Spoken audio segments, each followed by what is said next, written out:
Hola, soy Denise Argote y hoy les quiero presentar una plática, se llama Detectando el Pasado, en el que quiero trabajar temas de un área que he venido trabajando por los últimos 20 años, que es la aplicación de los métodos geofísicos para el estudio de sitios arqueológicos en México.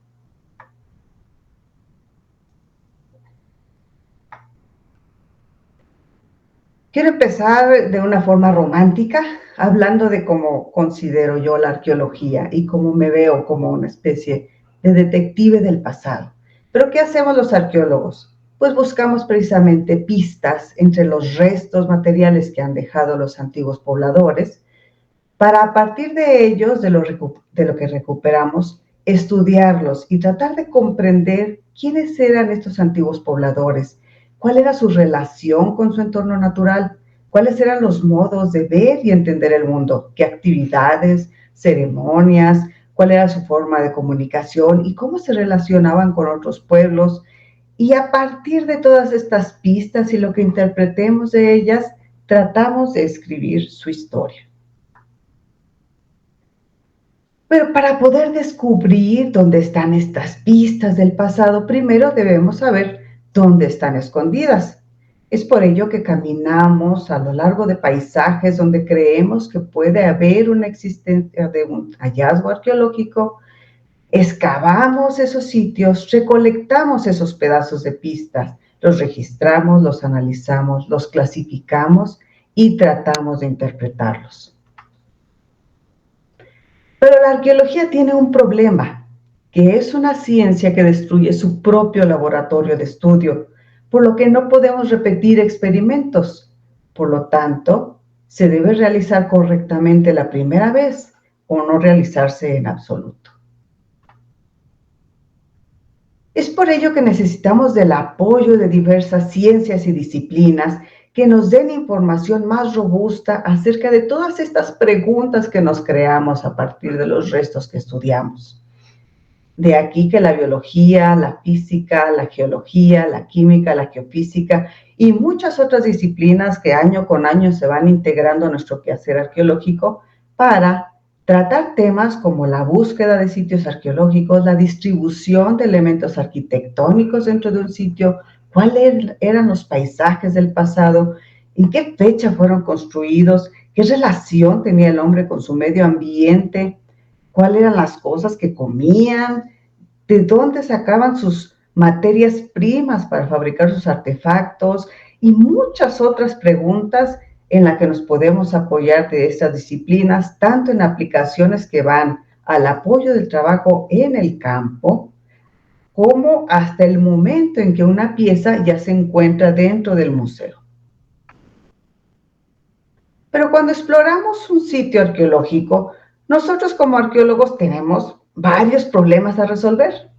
Por ejemplo, la excavación ya vimos que destruye irreversiblemente un sitio y sus interrelaciones espaciales. Entonces no podemos regresar los artefactos o las piezas de los materiales a donde estaban enterradas. Por otro lado, muchas veces sabemos por los recorridos en superficie que hay un sitio arqueológico ahí, pero ¿dónde están todos estos elementos arquitectónicos en el subsuelo? No siempre lo sabemos, porque estos sitios ya fueron modificados por actividades como la agricultura, la construcción de unidades habitacionales, entre otros. Si nosotros quisiéramos saber dónde están todos estos elementos enterrados, pues tendríamos que excavar un sitio completo. Pero ¿cuál es el problema? No siempre contamos ni con el tiempo, ni con los fondos económicos, ni materiales, ni humanos para hacer esta gran labor.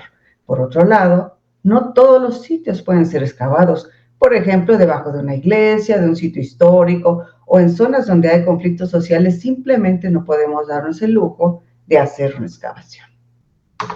De aquí viene el apoyo que obtenemos de la geofísica. ¿Pero qué es la geofísica?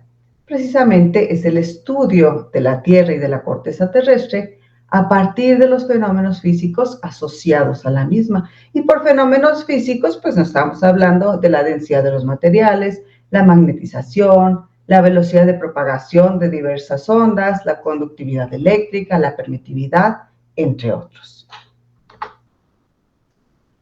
¿Cuáles son las ventajas que obtenemos de la geofísica? Pues primero, que no destruye el entorno. Las observaciones pueden ser tomadas rápidamente y de alta calidad. Los equipos cada vez son más fáciles de manejar por su alta tecnología y podemos cubrir grandes áreas en muy poco tiempo. ¿Cuál es el problema? Como todo, no todo es luz, también hay sombra.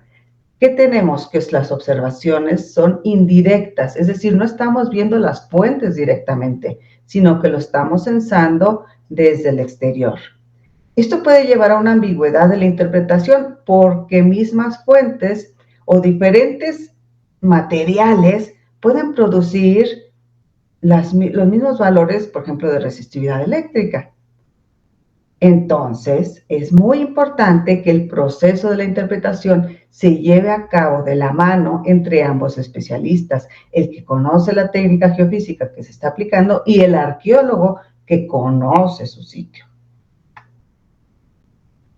Entre los métodos terrestres que utilizamos más en la arqueología hay dos tipos, los pasivos y los activos, dependiendo si tienen fuente propia o no.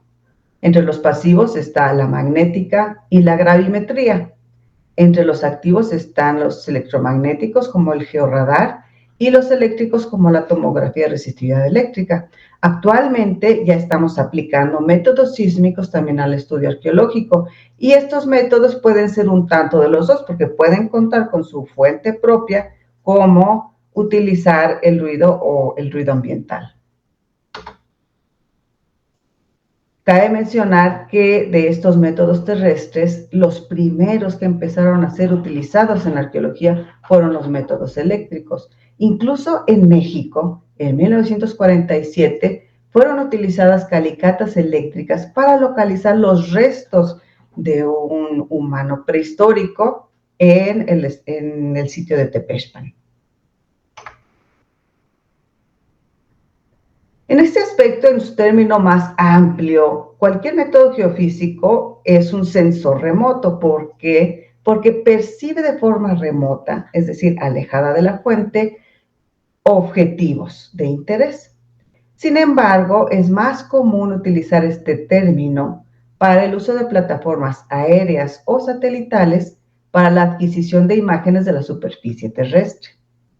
En este aspecto, podríamos decir que la fotografía aérea fue el primer método en ser utilizado para fines arqueológicos.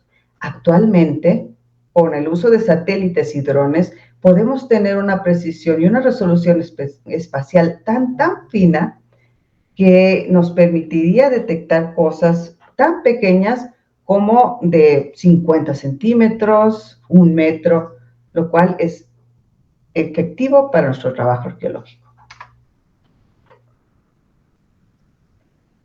Sin embargo, es muy importante tomar ciertos puntos de interés antes de realizar nuestra prospección geofísica y ellos van a ser básicos para establecer el plan de trabajo en una prospección. En primer lugar, ¿cuál es el tamaño del área que nosotros vamos a investigar? ¿Cuáles son los recursos que tenemos disponibles en tiempo, dinero, recursos humanos, equipos y demás? ¿Cuáles son las características del terreno? Es decir, ¿cuál es su geología? ¿Cuál es su topografía? ¿Qué tipo de materiales son los que queremos detectar? Si vamos a utilizar alguna técnica de muestreo, ya que no se puede prospectar toda el área, y la intensidad de la prospección, es decir, cuál es el tamaño de los objetivos que nosotros tenemos interés y la profundidad a la que esto se encuentra. Con base en todos estos datos podemos ya establecer una buena estrategia de investigación. En resumen, los métodos geofísicos sí funcionan, sobre todo para la caracterización de sitios arqueológicos y establecer la distribución de elementos arquitectónicos y otros elementos de interés. Nos permite evaluar el potencial de un sitio y así establecer zonas precisas de excavación, ahorrando tiempo, dinero y esfuerzo. En zonas urbanas podemos obtener información que de otra manera no podríamos debido a que no podemos excavar. Y al mismo tiempo permite a las autoridades hacer planeaciones de zonas de desarrollo para el caso de salvamentos y rescates arqueológicos. Además, entre más herramientas tengamos nosotros disponibles para evaluar, podemos hacer cada vez más eficiente y completo nuestro trabajo de investigación. No hay que perder de vista ciertas cosas que a veces pasamos de largo. Por ejemplo, no todos los métodos pueden ser utilizados en todo momento, ya que hay diversos factores que implican el uso de unos métodos en vez de otros.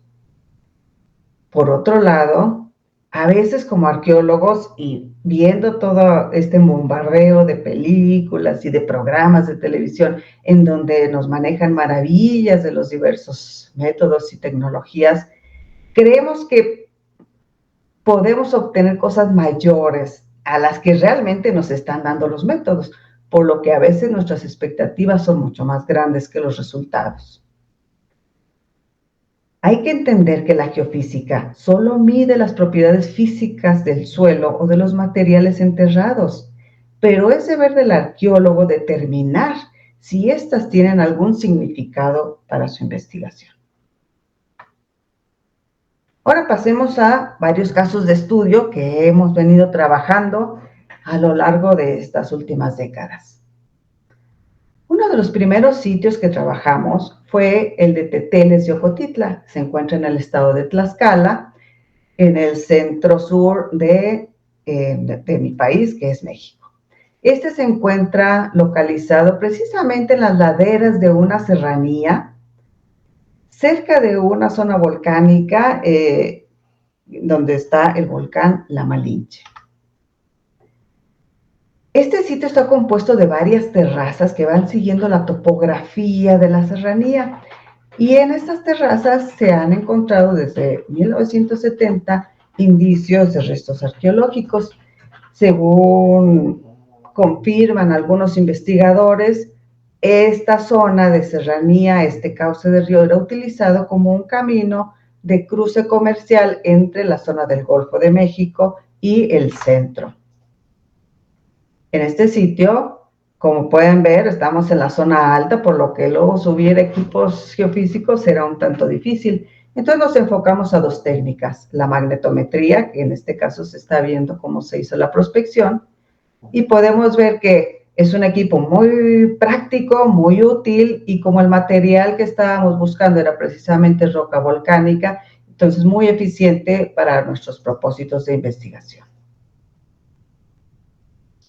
Asimismo, se hizo el georradar, pero como ustedes pueden ver, en este caso sí hubo que preparar el terreno. ¿Por qué? Porque la antena del radar requiere estar bien acoplada al terreno y no tener grandes brincos. Entonces, es un poquito más complicado porque hay que preparar, hay que establecer los parámetros, hay que hacer ciertas pruebas de velocidad de la onda y a partir de ahí empezar a hacer nuestros transectos. Afortunadamente, ya con la tecnología que se tiene, puede uno parar, ver algunas anomalías que sean de interés y proseguir con el transecto. Lo correcto, o lo que yo considero mejor, es hacer transectos perpendiculares, o sea, formar una retícula de manera que podamos mantener dentro de nuestros objetivos cualquier dirección de las estructuras de interés.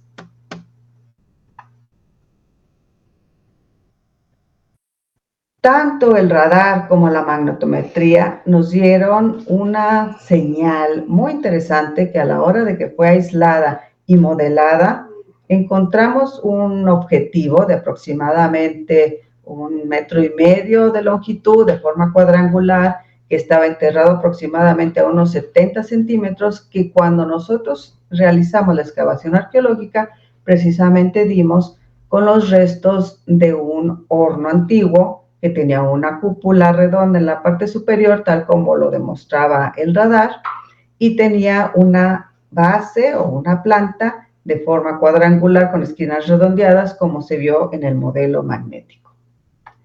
En otra de las terrazas que pudimos investigar, encontramos también una anomalía de interés, la cual fue aislada. y al mismo tiempo fue modelada con métodos matemáticos para determinar cuál era la geometría de esta estructura. Una vez que excavamos, encontramos que seguía esta estructura la misma geometría que se modeló, la cual constaba de varios muros, uno encima del otro, formando una diagonal. El sitio del Pañú, en el estado de Hidalgo, es un sitio que está construido encima de una meseta rodeada de varios barrancos. Aquí hay dos pirámides principales que están sobre una plaza mayor. La pirámide principal se había visto que en la parte posterior se estaba derrumbando. Para determinar el porqué del derrumbe y la extensión de la zona de afectación, se hizo un estudio de tomografía eléctrica rodeando la pirámide. En ningún momento se cruzó la pirámide, se rodeó, por lo que este método, que fue creado por un especialista de la Facultad de Ingeniería de la UNAM, fue la primera vez que se aplicó para el estudio de una pirámide arqueológica. Los resultados que obtuvimos fue precisamente una zona de deslizamiento del material, de relleno que se utilizó en épocas antiguas para nivelar esta meseta y construir sobre ella la pirámide. Entonces, a partir de ahí, pues ya se señaló el riesgo al arqueólogo responsable del sitio para que tomara precauciones de apuntalar esas zonas y prevenir que se siguiera derrumbando toda la parte posterior de esa pirámide. Otro tema muy interesante que trabajamos también en el 2014-2015 fue el estudio de la muralla perimetral que encierra el recinto sagrado de México, Tenochtitlán, el cual se encuentra en la Ciudad de México, capital de mi país. En este caso, ya se tenían restos que se habían encontrado en la parte sur y este de la tal muralla. Sin embargo, no se conocía dónde iba o cuál era la trayectoria del muro norte y dónde se encontraba alguna de sus esquinas. Algunos arqueólogos ya habían hecho una proyección de dónde podría estar esta esquina noroccidental de la muralla perimetral, pero pues no podían excavar porque es una zona histórica y por lo tanto pues era muy complicada de hacer excavaciones. Entonces se decidió hacer un estudio de tomografía eléctrica realizando 4 perfiles que fueran algunos de ellos perpendiculares para poder determinar cuál era la posición de esta esquina. Este estudio también se hizo en colaboración con la UNAM. Y como podrán ver, pues había que tomar pequeñas precauciones. No se podían perforar lo que eran las losas, por lo tanto se hicieron hoyos con un taladro fino en las esquinas que formaban estas losas. A partir de ahí se fueron realizando los perfiles y estableciendo los puntos donde se clavarían los electrodos, que en estos casos pues no eran electrodos planos como se verán a posterior, sino los electrodos típicos que se usan en la tomografía eléctrica. Luego ya se colocaron los cables y como ustedes verán, hubo la colaboración de estudiantes y mucho personal en general, ya que era una zona delicada. ¿Por qué? Pues porque había mucha gente, había mucho peatón y el método eléctrico pues es un poco más delicado, tanto en el uso de los cables como el hecho de que estamos transmitiendo una corriente eléctrica. Entonces, cualquier accidente con personas que no vieran los electrodos, que se tropezaran, los tocaran, pues habría riesgo de que ellos sufrieran una leve electrocución.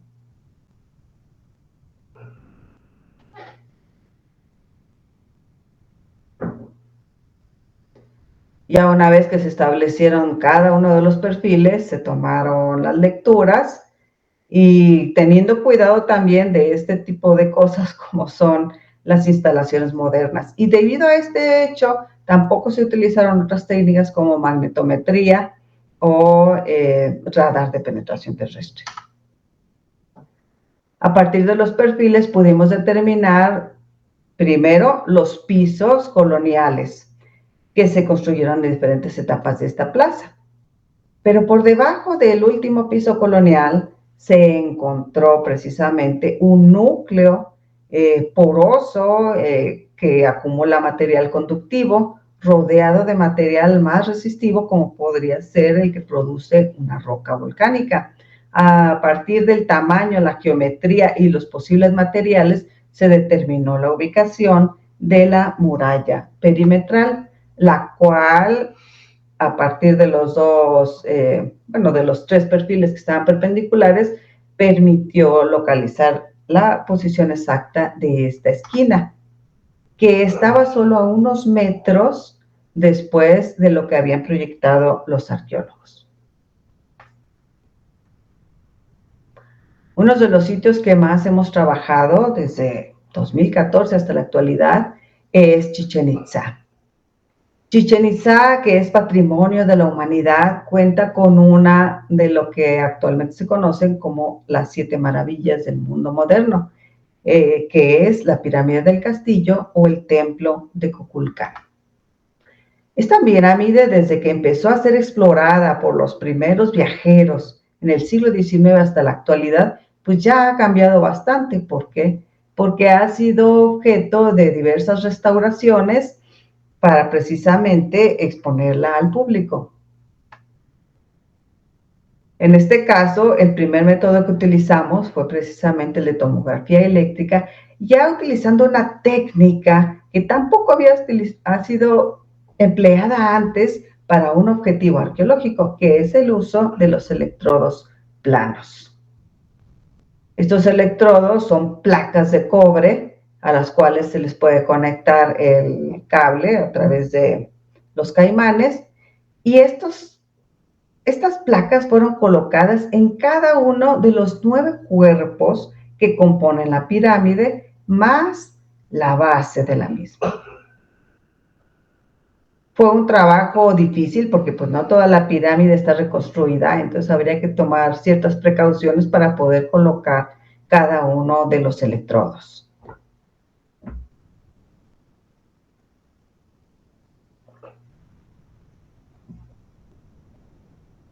Y obviamente, como no se podía usar algunos elementos químicos como el sulfato de cobre para mejorar la conductividad, lo que se utilizó fue un gel que se utiliza mucho para los ultrasonidos médicos, de manera que pudiera conducirse mejor la corriente eléctrica hacia el terreno.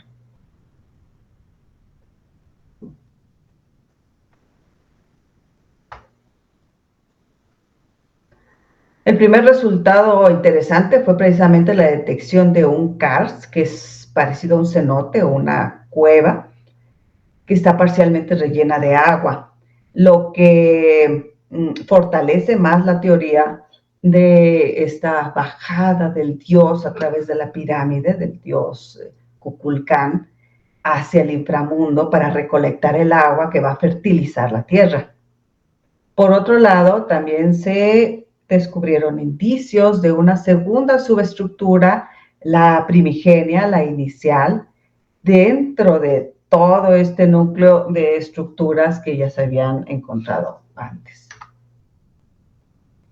Esta segunda subestructura era mucho más clara en el perfil que se hizo por dentro de la pirámide y encima de la primer subestructura, en donde podemos ver tanto el muro que compone su fachada como parte de un templo que parece estar intacto dentro de la pirámide anterior, que es bastante lógico porque en la primera subestructura que fue localizada también contaba con un templo intacto, aunque relleno de material. De esta manera se pudo determinar tanto la primera, que es la inicial, probablemente construida en el año 700, 750 después de Cristo, luego la segunda, que ya había sido explorada en 1930, y que fue construida alrededor del 850 después de Cristo, y la última etapa constructiva, de esta manera estableciendo una historia constructiva de esta pirámide y de la zona de la Gran Plaza.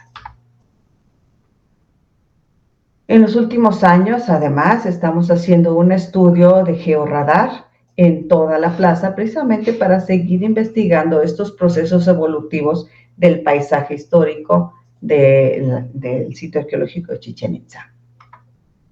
Entre las cosas que hemos encontrado hasta el momento es precisamente vestigios de una antigua muralla que rodeaba el sitio, algunas estructuras que se encuentran enterradas aproximadamente a unos 40-50 centímetros, así como zonas de atenuación de la señal que nos demarcan excavaciones que se hicieron en épocas, no sabemos si antiguas o un tanto más modernas, para extracción de material que permitiera la decoración de la misma pirámide, cosa que está registrada en algunos documentos.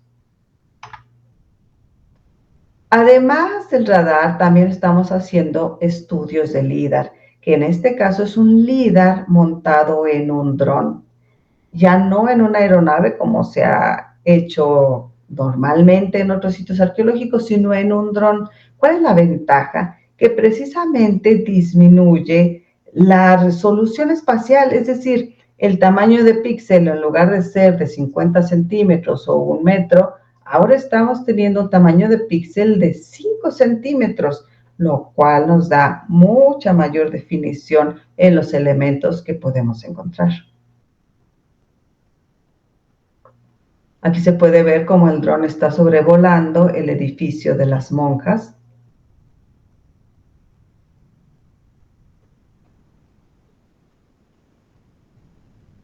Y como podrán ver, es una zona, una vegetación muy densa, lo que haría muy difícil que una fotografía aérea o incluso un recorrido de superficie nos permitiera identificar zonas de potencial arqueológico. ¿Qué nos permite hacer el estudio del LIDAR? Pues en primer lugar, hacer modelos tridimensionales de las estructuras, determinar zonas con arquitectura que puedan ser potenciales de interés arqueológico y determinar zonas con fuentes de agua que pueden ir desde rejolladas hasta cenotes.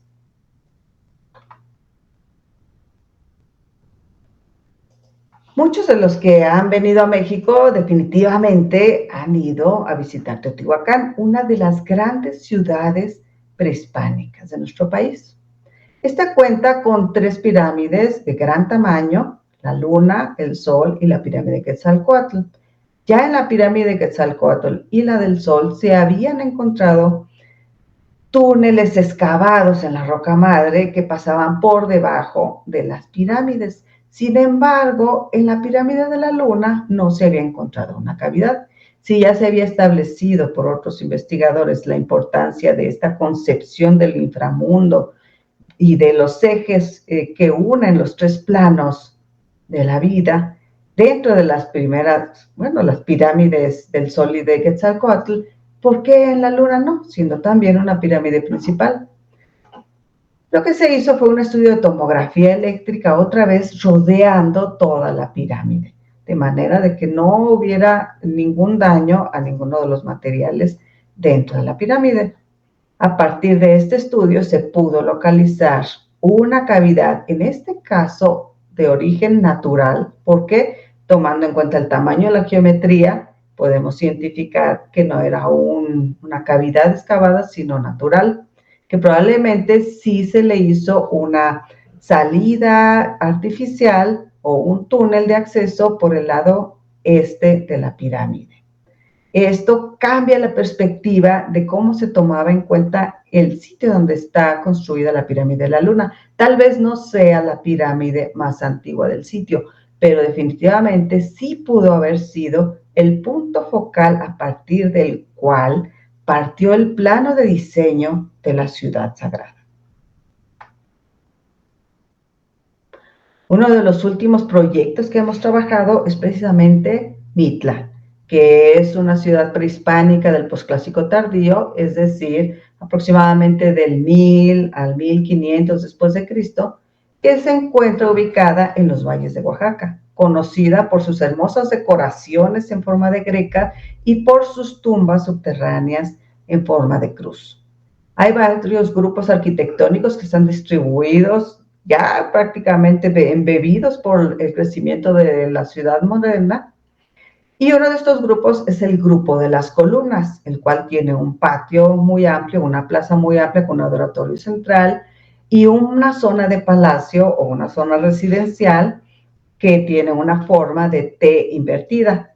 La parte donde están los puntitos es precisamente el salón de las columnas.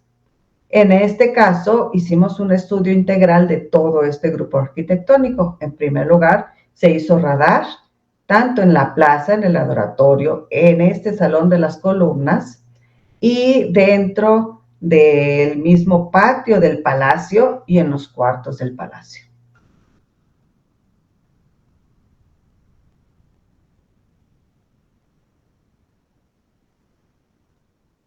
Además, se hizo un estudio de tomografía eléctrica y de sísmica, de ruido sísmico, dentro del salón de las columnas y en parte de las escalinatas y del patio.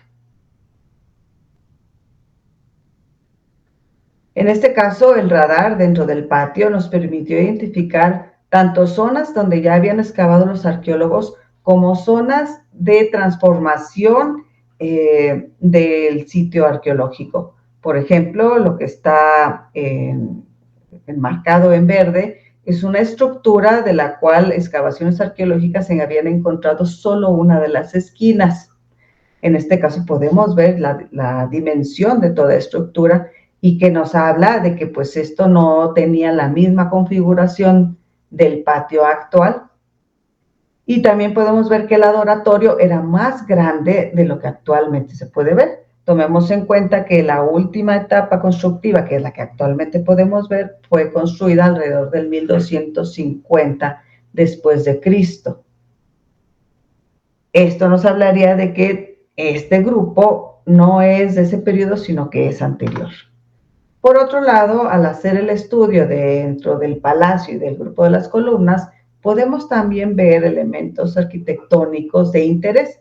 Uno de estos elementos es precisamente dentro del grupo de lo que es el Salón de las Columnas, estos como elementos longitudinales, lineales, que forman lo que nosotros creemos son unas escalinatas. Si nosotros hacemos un modelo tridimensional de estas anomalías, podemos ver la extensión de las probables escalinatas y de cómo más o menos a qué profundidad empiezan y a qué profundidad termina este elemento arquitectónico. Además, si tomamos en cuenta otros elementos lineales dentro del grupo residencial que es el palacio, podemos hacer una especie de reconstrucción de cómo fue el palacio en épocas antiguas. Por otro lado, decimos, pues un solo método geofísico no siempre es suficiente para pues asegurar, ¿no?, una interpretación. Entonces, en este caso, la tomografía eléctrica, que son los elementos que están, los perfiles y modelos que están acá arriba, sí nos habla de que debajo de las escalinatas que actualmente se pueden ver, hay otro elemento altamente resistivo con una diagonal, o una forma diagonal que nos habla de que de hecho sí hay otras escalinatas por debajo de las que actualmente podemos ver. Por otro lado, el ruido sísmico, que es la imagen que podemos ver abajo, nos habla de que justo en el área que marca el radar hay un cuerpo de las dimensiones similares a las que produjo el radar con altas velocidades sísmicas, lo que nos habla de un cuerpo más consolidado o de material más consolidado. De esta manera, utilizando de forma integral los tres métodos, los resultados de los tres métodos, hicimos una reconstrucción hipotética de cómo sería este edificio antiguo y podemos ver en la parte de arriba, pues el edificio que actualmente vemos y en la parte de abajo, cómo sería el piso, las escalinatas y la plataforma que probablemente tenía un pórtico con columnas similares a las que actualmente vemos en otros edificios más viejos de esta ciudad, más el muro. Probablemente constaba de dos recámaras o de dos cuartos, una que era la antesala o el pórtico y el templo principal. Si tomamos en cuenta esta geometría, parecería más al modelo constructivo que se encontraba en el clásico tardío en la zona de Monte Albán, que se siguió utilizando hasta el posclásico temprano. De esta manera, bueno, interpretando así los resultados geofísicos, podemos interpretar que este grupo arquitectónico fue construido por lo menos unos 200 o 300 años antes de lo que se creía. Y así como estos sitios que ahorita les he explicado, hay varios otros que hemos trabajado a lo largo de todo nuestro país, desde el norte, como sería el estado de Durango, hasta el sur, como sería el estado de Chiapas.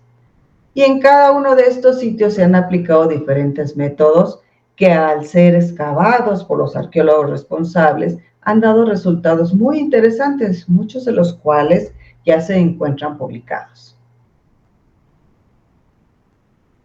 De esta manera, y tomando en cuenta todo lo que les he comentado en esta plática, yo estoy convencida de que nuestro campo de estudio, la arqueología, es un campo que está interrelacionado con muchos otros y que de la misma manera debe plantearse estudios integrales que nos permitan obtener mayor información y información robusta que nos permita además hacer interpretaciones más exactas de lo que fueron los procesos humanos antiguos y así obtener un conocimiento integral de un sitio y de una región. Y por lo mismo debemos tomar en cuenta que todos estos trabajos se hacen en colaboración con otros investigadores, con otros expertos de otras disciplinas.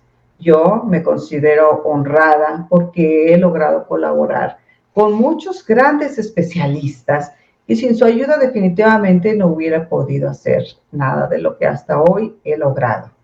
Y así se debe ver la arqueología y toda la ciencia en general, como una área de colaboración con otras personas, con otras comunidades que nos permitan avanzar en el desarrollo científico. Muchas gracias por su atención, esperando que esto haya sido de utilidad para cualquiera de las disciplinas que ustedes estén trabajando y estoy atenta a cualquier comentario y asimismo les dejo mi dirección de correo electrónico por cualquier duda o cualquier necesidad que tengan. Muchas gracias. Hasta luego.